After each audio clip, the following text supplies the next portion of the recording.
and happy Makar Sankranti to everyone. আমার সকল বন্ধুদের আজকে তো মকর সংক্রান্তির অনেক শুভেচ্ছা। তো আজকে সকালবেলা উঠে গেলাম 6:04 উঠলাম, উঠে একটু হাঁটলাম, বাবা মাকে নমস্কার করলাম। স্নান এখনও করিনি, একটু করে স্নান করব। তো হাঁটা তো কমপ্লিট করলাম, 1.5 ঘন্টার মতো হাঁটলাম। তো এখন একটু তোমাদেরকে আমার সকালটা একটু দেখাচ্ছি। সূর্যের পজিশনটা খুব সুন্দর, তাই একটু বাগানটাও দেখাচ্ছি। এই গেন্দা ফুল, এই সুন্দর সুন্দর আজকে অনেকটি গেন্দা ফুল উঠেছে।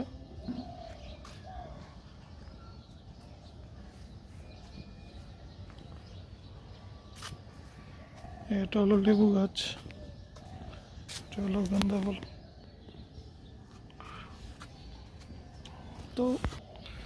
তো আজকের দিনের গুরুত্বটা কি, আজকে কেন মকর সংক্রান্তি বলা হয়? সূর্য বিষুব রেখা ক্রস করে, এটা আরেকটা রেখা ঢুকে, এক্স্যাক্টলি তো আমি ঠিক জানি না, আমি জেনে আরেকটা ভিডিও বানাবো না হলে। কিন্তু বিষুব রেখা ক্রস করে এখন থেকে ধরে নাও, এখন থেকে সূর্য যে পজিশনে যাচ্ছে, এখন থেকে দিন বড় হবে এবং রাত্র আস্তে আস্তে ছোট হয়ে যাবে। দিনটা বড় হবে, রাত্র আস্তে আস্তে ছোট হয়ে যাবে। রাত্রি আস্তে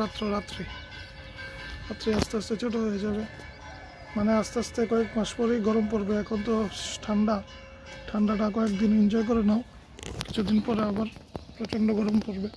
ধরো মে মাস, এপ্রিল তো আস্তে আস্তে, বা মে মাসে, এপ্রিলে তো প্রচণ্ড গরম পড়ে যায়, তারপর মে মাসে তো আরও বেশি গরম থাকে। তখন সূর্যের পজিশনটা তো যে দেখো, এখন এই জায়গায়, কিন্তু গরমের দিন আসলে পজিশনটা চলে যাবে এখান, মানে এখান দিক দিয়ে সূর্যটা উঠবে।